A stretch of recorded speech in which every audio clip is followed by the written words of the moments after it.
दोस्तों, आज की कहानी है दादी सास का लहंगा। दोस्तों, कहानी शुरू करने से पहले अगर आपने हमारे चैनल को सब्सक्राइब नहीं किया है तो सब्सक्राइब कर लीजिए ताकि आपके पास पहुंचे हर नया वीडियो।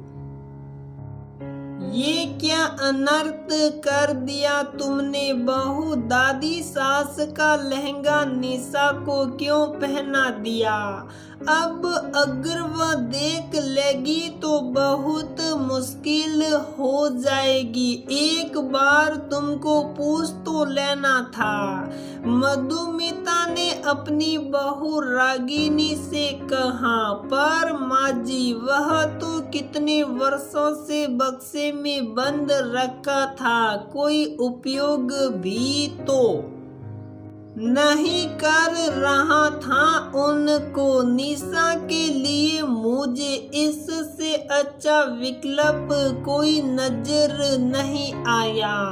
ये तो एक तरह से सदुपयोग है दादी जी के लहंगे का। दरअसल रागिनी अपने घर पर ही पार्लर चलाती थी और निशा उसके पार्लर में काम करने वाली कमलाबाई की बेटी थी। आज उसका विवाह था। कमलाबाई से कहकर रागिनी ने निशा को अपने पार्लर में ही बुलवा लिया था, लेकिन वह जो साड़ी पहनकर तैयार होना चाह रही थी, रागिनी का उसमें मन नहीं भर रहा था। अचानक उसे याद आया, एक बक्से में दादी सास के बहुत सारे पुराने लहंगे रखे हैं जिन्हें कोई उपयोग भी नहीं करता। बस उसी में से एक उसने अच्छा सा सुनकर निशा को पहनाकर उसका श्रृंगार कर दिया था। सचमुच बहुत खूबसूरत लग रही थी निशा उस लहंगे में। इससे अच्छा सदुपयोग तो उस लहंगे का और कुछ हो ही नहीं सकता था। अपने कमरे में लेटी दादी मधुमिता और रागिनी की सारी बातें सुन रही थी। वहीं से आवाज लगाते हुए उन्होंने अपनी बहू और पोता बहू को बुलवा लिया। कांपती आवाज में उन्होंने रागिनी से कहा, बेटा तुम्हें बहुत बहुत आशीर्वाद, खूब खुश रहो। मैं हमेशा सोचती थी कि मेरे इतने सुंदर सुंदर लहंगे में अपनी बहू को दूंगी, लेकिन किसी भी अच्छे काम में मेरी बहू मधुमिता पहले से ही अपने डिजाइनर लहंगे या साड़ियाँ मंगवा लेती थी। मैं मन महसूस कर रह जाती थी। फिर तुम आई। तुम तो अपनी सास से एक कदम आगे थी, आखिर नए जमाने की तो थी। इसीलिए मैंने कभी हिम्मत भी नहीं की कि तुमसे बोलूं कि अगर मेरे लहंगे तुम्हें अच्छे लगे तो पहन लेना। इसीलिए बरसों से वह बंद पड़े थे। हर साल बारिश के बाद बहू से धूप लगवा कर रखवा देती थी, पर आज मेरे मन में सुकून है कि कम से कम एक कन्या के ब्याह में तुमने मेरे लहंगे का उपयोग तो किया। सचमुच इससे अच्छा सदुपयोग कुछ नहीं हो सकता था। मेरे साथ सारे लहंगे निशा को दिखा दो। उसको जो जो पसंद हो वह ले जा सकती है, मेरी तरफ से कोई मनाही नहीं।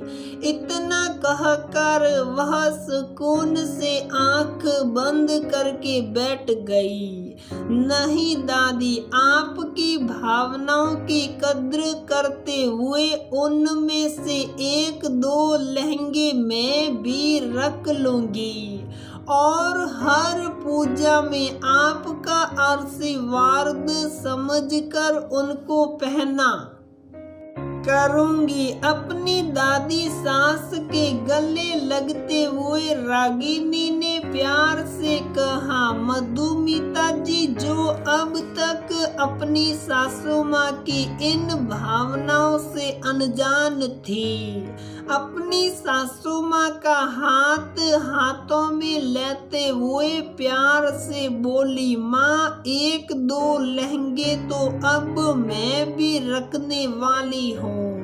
सचमुच उन लहंगों में आप की भावनाएं और आशीर्वादता उम्र हमारे साथ रहेगी। जब मैं आपके लहंगों में धूप लगा कर रखती थी तो आपको एक बार अपनी भावनाएं व्यक्त तो करना था।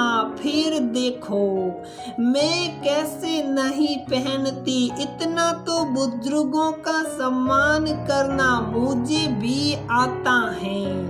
अरे बहू, ये कोई कहने की बातें थोड़ी ही होती हैं। तू कभी अधिकार से एक बार उठाकर अपने तन पर तो लगाती तो मुझे समझ में आता कि हाँ तुझे पसंद है। जैसे आज रागिनी ने अधिकार पूर्वक निशा को पहना दिया। आज कुल देवता की पूजा में तो दादी सास के चेहरे का रंग ही कुछ और था। अपनी बहू और पोता बहू दोनों को अपने सहेज कर रखे हुए लहंगों में सजा हुआ देखकर सचमुच कभी कभी हमारे घर के बड़े बुजुर्ग उम्र अपनी पसंद की चीजें इसीलिए संभाल कर रखते हैं कि उनकी आने वाली पीढ़ियां उनका उपयोग करेंगे, लेकिन नई पीढ़ी के नए रंग देखकर अपनी भावनाएं संकोच वश व्यक्त नहीं कर पाते। इसी लिए अगर परिवार में कोई वस्तु पीढ़ी दर पीढ़ी रखी है तो हमें उसकी कद्र करते हुए उसके सदुपयोग करने के लिए एक बार जरूर सोचना चाहिए। तो दोस्तों, हमारी ये कहानी यहीं पर समाप्त होती है।